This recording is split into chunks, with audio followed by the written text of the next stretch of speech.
Hello everyone, मैं लक्ष्मण सिंह चौहान आपके अपने चैनल पर आप सभी छात्रों का फिर से स्वागत करता हूं।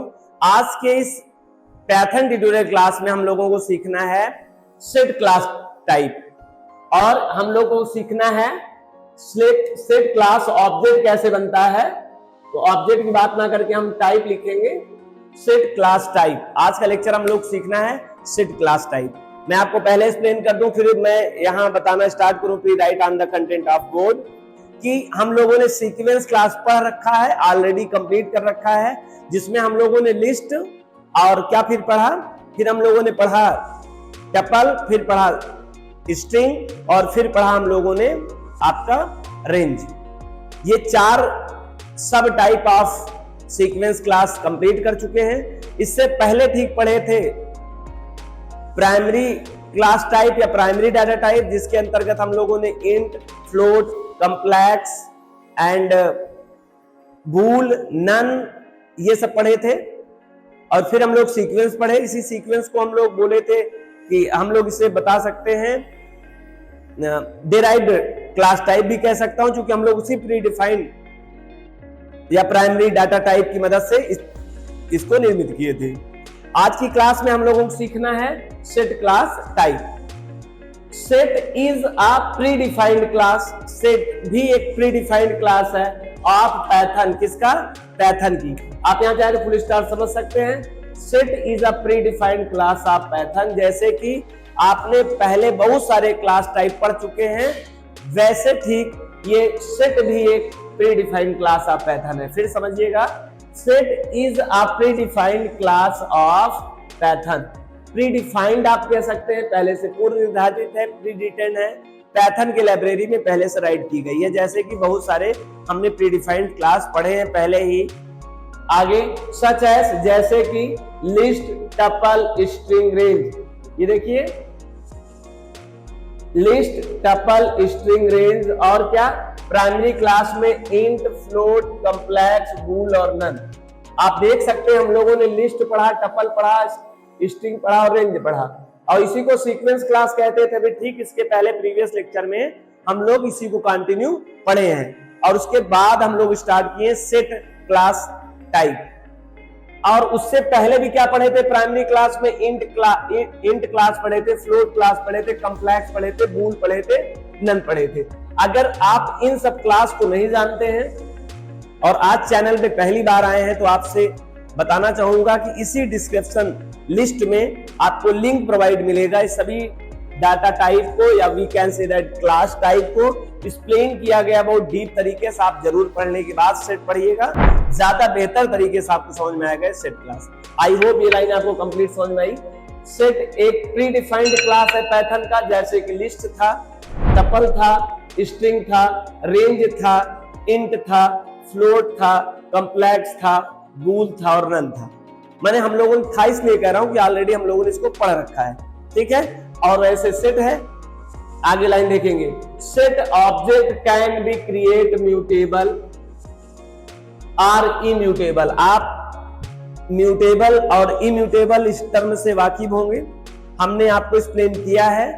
म्यूटेबल और इम्यूटेबल क्या होता है? म्यूटेबल मतलब होता है कि ऐसा ऑब्जेक्ट जिसके प्लेस पे रखी गई वैल्यू को रीचेंज कर दिया जाए और जगह लोकेट ना किया जाए, जगह ना बदले, वैल्यू बदल जाए, उसे हम लोग बोलते हैं वो म्यूटेबल नेचर का है। और इम्यूटेबल का मतलब होता है ऐसा कोई ऑब्जेक्ट प्लेस जहां पर वैल्यू रखने के बाद आपको दोबारा रीचेंज करने के मौका ना मिले। तो सेट आप देख सकते हैं म्यूटेबल और इम्यूटेबल दोनों प्रकार के ऑब्जेक्ट डिक्लेयर कर सकता है। डिपेंड ये होता है कि वह किससे तैयार किया गया है। क्योंकि सेट को तैयार करने के लिए, सेट ऑब्जेक्ट को तैयार करने के लिए अगर दो तरीके से डिक्लेयर हो सकता है, म्यूटेबल भी हो सकता है, इम्यूटेबल हो सकता है, तो बात जाहिर है कि इनको दो तरीके से निर्मित किया जाता होगा। यस, पहला तो सेट कंस्ट्रक्टर फंक्शन की मदद से, और एक और प्री डिफाइंड फंक्शन है, आप कह सकते हो कंस्ट्रक्टर है वो, लेकिन कंस्ट्रक्टर इसलिए नहीं कह पाएंगे क्योंकि क्लास नेम नहीं है, लेकिन जगह तो लिक्विड करता ही है, इसलिए एक स्पेशल टाइप का कंस्ट्रक्टर जिसे आप कह सकते हैं। कौन? सेट, एक तो सेट आपके पास कंस्ट्रक्टर है, इसकी मदद से हम लोग जो बनाएंगे वो क्या बनाएंगे, म्यूटेबल टाइप का बनाएंगे।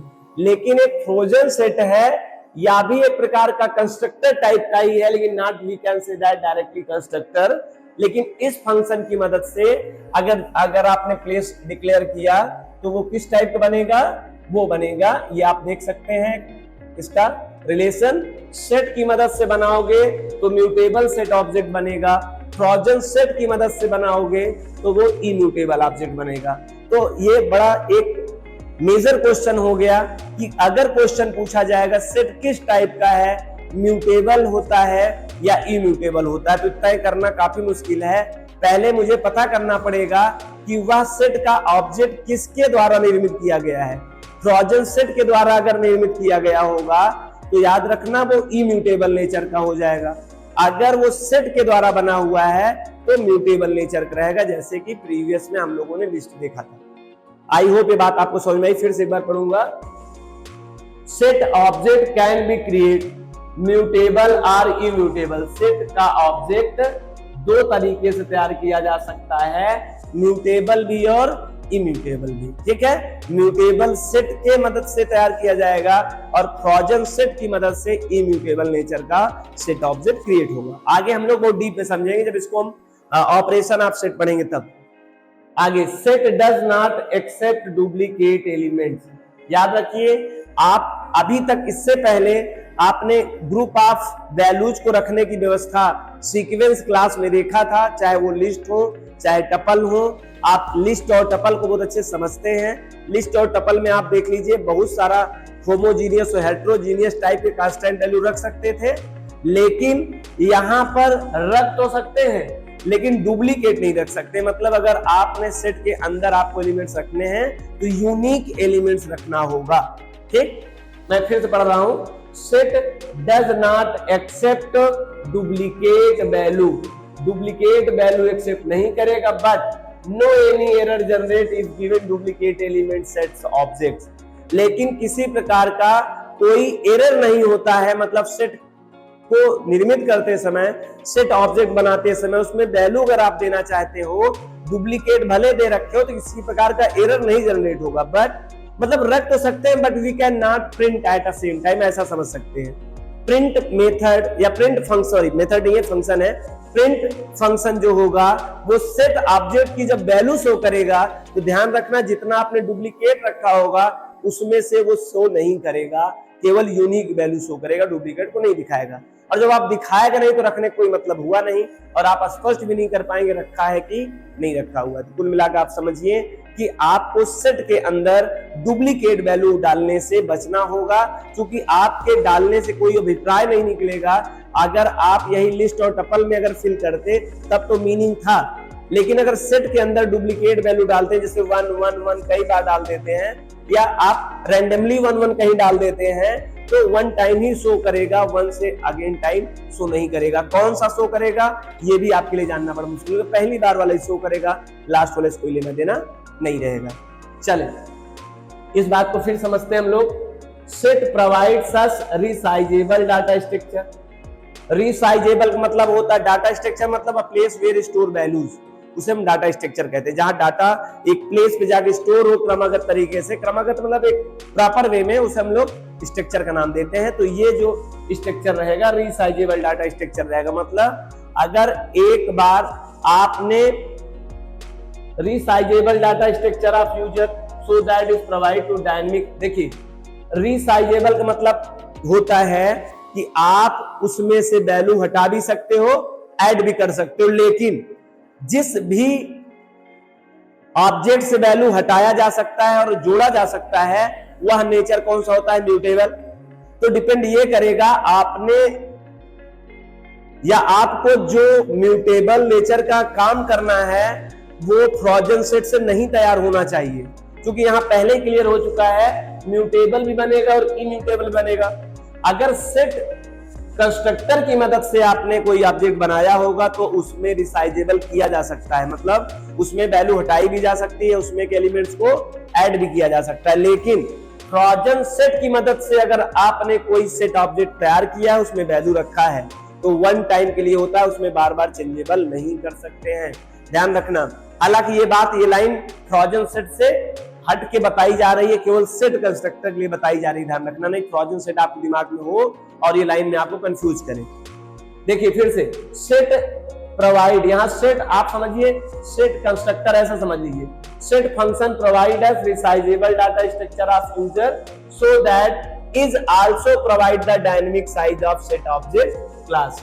सेट, अगर आप सेट कंस्ट्रक्टर की मदद से अगर आप सेट ऑब्जेक्ट तैयार करेंगे तो उसके अंदर के एलिमेंट्स को चेंजेबल किया जा सकता है, जिसे चेंजेबल किया जा सकता है, जिसे हम लोग रिसाइजेबल कहते हैं, उसे डायनेमिक नेचर भी कहते हैं, परिवर्तनशील होता है, बदल सकता है। आई होप बात समझ में आ गया। लेकिन अगर मैं इसी लाइन में ऐसा बोलूं, frozen set provide us unresizable data structure of user so that it is also provide the static size of set object class। आप यहां लिखा तो नहीं है, लेकिन इस बात को आप समझ लीजिए। अगर मैं यहीं पर लिख दूं फ्रोजन, मैं लिख ही देता हूं, फ्रोजन सेट प्रोवाइड अस रिसाइजेबल नहीं बल्कि क्या, साइजेबल डाटा स्ट्रक्चर, मतलब आप बार बार रिसाइज नहीं कर सकते हैं of user, so that is also provide to dynamic नहीं static size of set object class. मतलब इसी के जस्ट लाइन बाद आप ये बता सकते हैं, यही काम अगर फ्रोजन सेट की मदद से किया गया तो वो अनरिसाइजेबल होगा और वो स्टैटिक नेचर का डाटा स्ट्रक्चर होगा, डायनेमिक नहीं होगा। ये बात मैं आपको यहां से भी क्लियर किया था और यहां से भी क्लियर कर दिया। चले आगे चले। Set object does not allowed indexing and slicing. आपको ये पता होगा, हम लोगों ने लिस्ट और टपल में और स्ट्रिंग में और रेंज में आपने देखा था ये इंडेक्सिंग और स्लाइसिंग ऑपरेशन परफॉर्म करते थे। ठीक, क्यों करते थे आगे बताया गया है, बिकॉज, अच्छा क्यों नहीं कर पाएंगे पहले देखिए, because no any concept of index number as like list और टपल।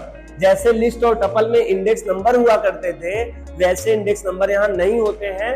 हमने डेमो तौर पे देखिए लिखा हुआ है, आप देख सकते हैं, यहाँ 5 है, 3.5 है, ट्रू है, राज है, मतलब स्ट्रिंग टाइप का कांस्टेंट है, नन कांस्टेंट। आपने अलग अलग प्रकार के हेट्रोजीनियस कांस्टेंट वैल्यू होल्ड किया है सेट में ही, लेकिन देख लीजिए किसी प्रकार का इंडेक्स नंबर ना तो पॉजिटिव ना तो इंडेक्स नंबर, इंडेक्स मतलब निगेटिव नहीं अवेलेबल होता है। जब इंडेक्स नंबर ही नहीं अवेलेबल होता है तो स्लाइसिंग और ये इंडेक्सिंग दोनों कंसेप्ट का कोई मतलब ही नहीं हुआ। These are both are similar to other words, do not use the set. जहां पर इंडेक्स संबंधित कोई भी काम होगा वो यहां पर उपयोग नहीं होगा, बिकॉज इंडेक्सिंग यहां पे अवेलेबल है ही नहीं। जब इंडेक्सिंग अवेलेबल नहीं है तो उससे संबंधित किसी प्रकार का मैनिपुलेशन या ऑपरेशन यहां पे प्रोवाइड नहीं कर सकते आप। ठीक है, आगे चलें। Set object does not allowed indexing and slicing. और एक खास बात समझिए, जो पैरेलल दो चीज मैं लेके चल रहा हूं, चाहे फ्रोजन सेट से आप बनाए होंगे सेट ऑब्जेक्ट को और उसके अंदर वैल्यू रखा होगा, चाहे आप सेट कंस्ट्रक्टर की मदद से एक सेट ऑब्जेक्ट बनाए होंगे उसमें वैल्यू आपने रखा होगा, दोनों ही कंडीशन में स्लाइसिंग या इंडेक्सिंग का कंसेप्ट नहीं होगा। नहीं सोचो सर फ्रोजन सेट के साथ होगा क्या, नहीं, सेट कंसेप्ट साथ नहीं होगा। मैं आपको बता दूं, आपको सीक्वेंस क्लास को भूलना पड़ेगा। सीक्वेंस क्लास भूल जाइए, क्योंकि सीक्वेंस क्लास का जो कंसेप्ट था मात्र 4 के साथ लागू होगा, 5वें के साथ नहीं लागू होगा। जैसे टपल हो गया, लिस्ट हो गया, स्ट्रिंग हो गया, रेंज हो गया। इनके अलावा आप इसके कुछ भी नए डाटा टाइप के साथ में इंडेक्सिंग और स्लाइसिंग दिमाग में नहीं लगाइएगा, नहीं कंफ्यूज ही होंगे। सेट से किसी प्रकार का लेना देना सीक्वेंस से है ही नहीं है। आगे देखो लाइन बताएगा भी, set is an unsequential data structure. सीधे सीधे बता रखा है, इनका फैमिली ही अलग है, इनका परिवार ही अलग है, वो उस परिवार से बिलोंग ही नहीं करते हैं, तो उनके मेरिट और डीमेरिट या उनसे संबंधित टर्मोलॉजी को वहीं छोड़ देते हैं, नहीं इनके पास है कोई चीज। Set is an unsequential data structure because they do not provide index number for set object heap area. Heap area आपको याद होगा, जब मेमोरी लोकेट किया जाता था लिस्ट की मदद से या फिर टपल की मदद से या फिर स्ट्रिंग की मदद से या फिर रेंज की मदद से, चारों क्लास टाइप सीक्वेंस के थे, उनसे जब भी आप जगह लोकेट करते थे तो उसमें इंडेक्सिंग ऑटोमेटिक बन जाती थी। यहाँ सेट में इस तरह का कोई कंसेप्ट नहीं है, क्योंकि ये अनसीक्वेंस क्लास टाइप है। ध्यान रखना है, बहुत इंपॉर्टेंट है, अनसीक्वेंशियल डाटा स्ट्रक्चर है। Set can be store homogeneous और हेट्रोजीनियस एलिमेंट, ये कॉमन बात है, आप इससे मैचअप कर सकते हैं, लेकिन केवल एक बात कि ये हेट्रोजीनियस और होमोजीनियस दोनों प्रकार की वैल्यू एलिमेंट के तौर पे स्टोर कर सकता है सेट एज एलिमेंट, हेट्रोजीनियस और होमोजीनियस। आगे such as list, tuple, class, जैसे लिस्ट और टपल में आपने देखा था हम लोगों ने प्राइमरी क्लास टाइप का int, float, complex, bool, none ये भी रख सकते थे। वैसे यहां भी हम हेट्रोजीनियस और होमोजीनियस क्लास के कांस्टेंट वैल्यू होल्ड कर सकते हैं। ठीक है, आगे बात करते हैं फिर से।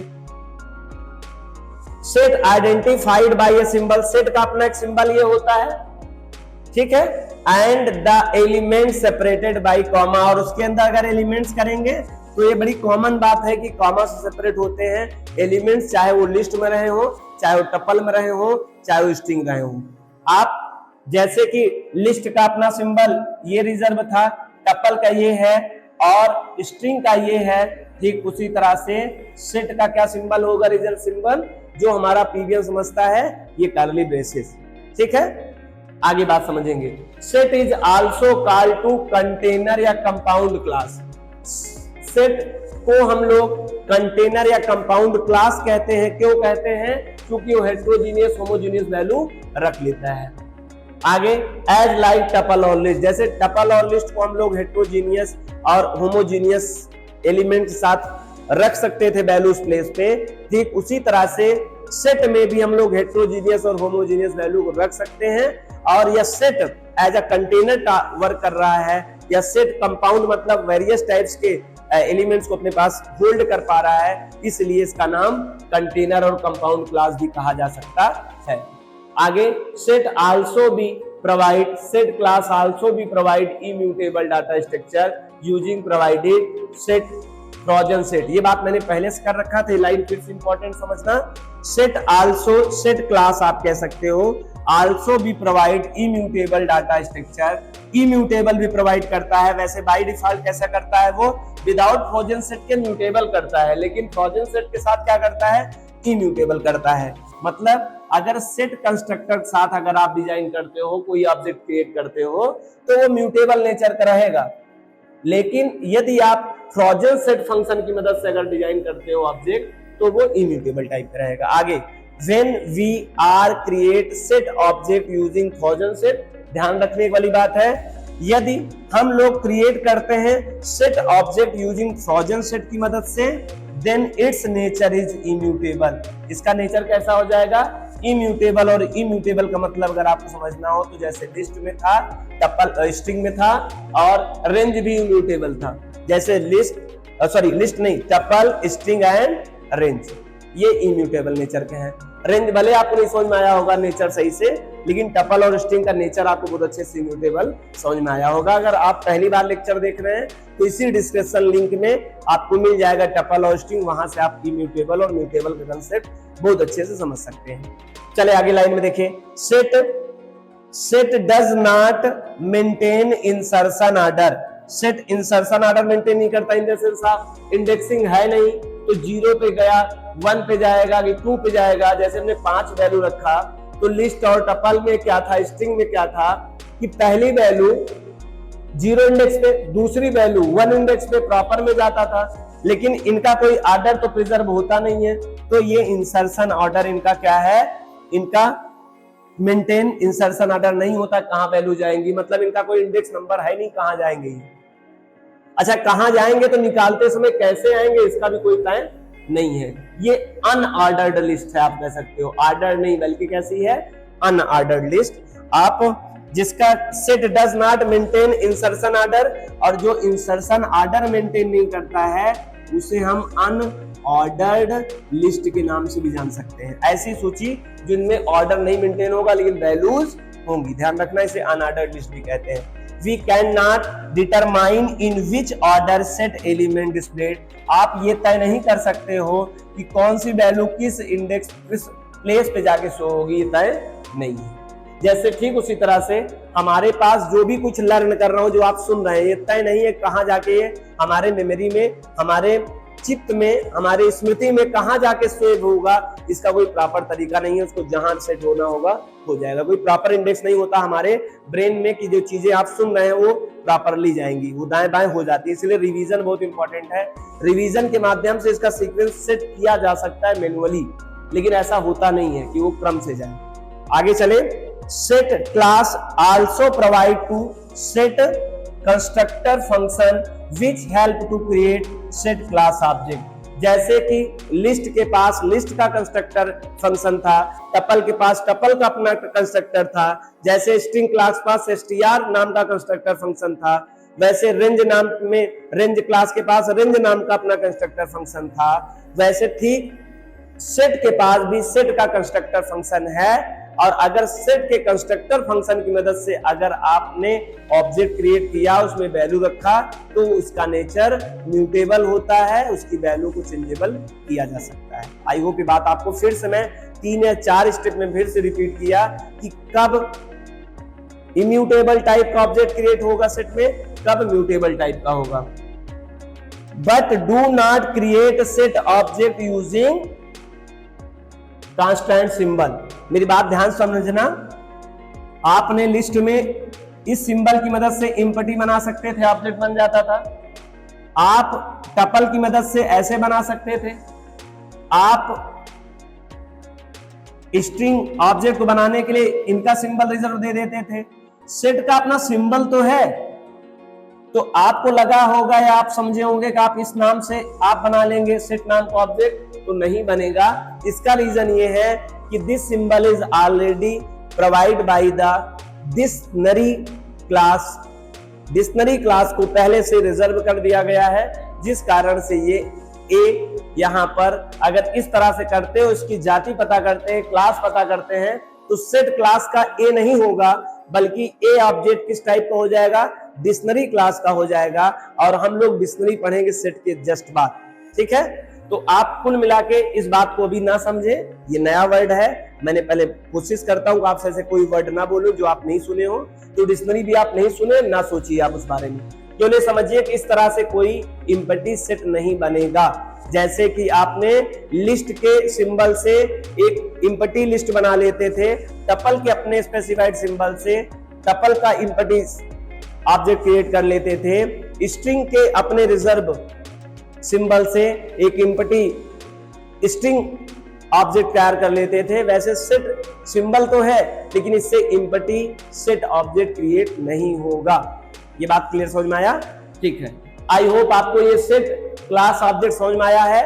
अब मैं इसके जस्ट बाद आपको सेट के ऑपरेशंस, इसके मेथड और फंक्शन जो प्रीडिफाइन बने हैं उनके बारे में एक्सप्लेन करूंगा। आज की अपना ये सेट क्लास अगर समझ में आया हो तो वीडियो को लाइक करिए, और अगर आप चैनल पे पहली बार हो तो सब्सक्राइब करें और ज्यादा से ज्यादा अपने दोस्तों को शेयर करें। आई होप आपको सेट ज्यादा से ज्यादा बेहतर तरीके से थ्योरेटिकल कंप्लीट हो चुका है। हमें प्रोग्रामिंग में किसी भी क्लास के बारे में हमने प्रोग्रामिंग नहीं किया, प्रोग्रामिंग शुरू ही नहीं हुआ है, थ्योरी कंसेप्ट है। हम लोग मिलते हैं अगले कंसेप्ट में, थ्योरी में ही इसी के फंक्शंस और इसके ऑपरेशंस का। Thank you so much, meet in next class.